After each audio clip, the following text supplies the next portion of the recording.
हिमाचल प्रदेश की आर्थिक सेहत खराब होती जा रही है। मुख्यमंत्री और बाकी मिनिस्टर्स अगले 2 महीनों तक सैलरी तक नहीं लेंगे।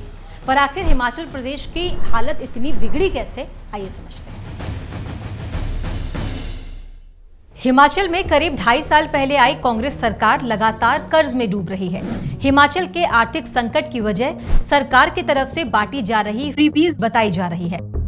विधानसभा चुनाव के वक्त कांग्रेस ने मुफ्त की कई योजनाओं का वादा किया था।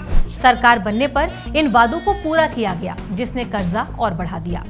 रिजर्व बैंक की रिपोर्ट के मुताबिक हिमाचल में कांग्रेस के सत्ता में आने से पहले मार्च 2022 तक 69,000 करोड़ रुपए से कम का कर्ज था, लेकिन उसके सत्ता में आने के बाद मार्च 2024 तक 86,600 करोड़ रुपए से ज्यादा का कर्ज हो गया। मार्च 2025 तक हिमाचल सरकार पर कर्ज और बढ़कर लगभग 95,000 करोड़ रुपए का हो जाएगा। 2022 के चुनाव में सत्ता में वापसी के लिए कांग्रेस ने कई बड़े वादे किए थे। सरकार में आने के बाद इन वादों पर बेतहाशा खर्च किया जा रहा है। हिमाचल सरकार के बजट का 40% तो सैलरी और पेंशन देने में ही चला जाता है। लगभग 20% कर्ज और ब्याज चुकाने में खर्च होता है। सुक्खू सरकार महिलाओं को हर महीने 1,500 रुपए देती है, जिस पर सालाना 800 करोड़ रुपए खर्च होता है।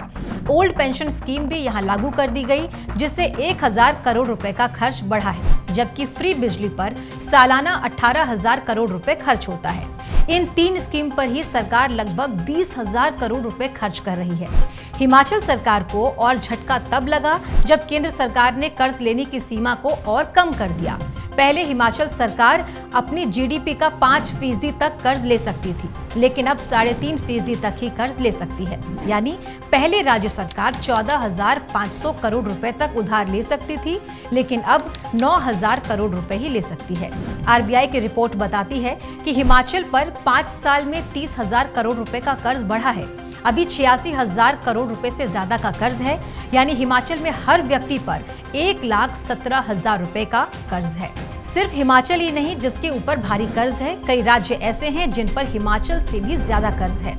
कर्नाटक पर 5,97,000 करोड़ रुपए का कर्ज है। वेस्ट बंगाल पर 6,58,000 करोड़ का कर्ज है। महाराष्ट्र पर 7,22,000 करोड़ का, उत्तर प्रदेश पर 7,69,000 करोड़ का और तमिलनाडु पर सबसे ज्यादा 8,34,000 करोड़ रुपए का कर्ज है। ज्यादा कर्ज होने से पैसा सही जगह पर खर्च नहीं हो पाता। सरकारें ऐसे डेवलपमेंट प्रोजेक्ट पर पैसा खर्च नहीं कर पाती जिससे भविष्य में आमदनी हो सके। उदाहरण के लिए पंजाब अपने कुल खर्च का 22% से ज्यादा ब्याज चुकाने में खर्च कर देता है। हिमाचल का भी 20% खर्च ब्याज और कर्ज चुकाने में चला जाता है। इससे कैपिटल एक्सपेंडिचर में भी कमी आ जाती है।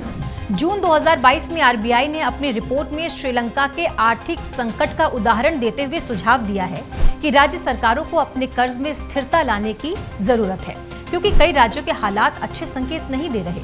आरबीआई का सुझाव है कि सरकारों को गैर जरूरी जगहों पर पैसा खर्च करने से बचना चाहिए और अपने कर्ज में स्थिरता लानी चाहिए।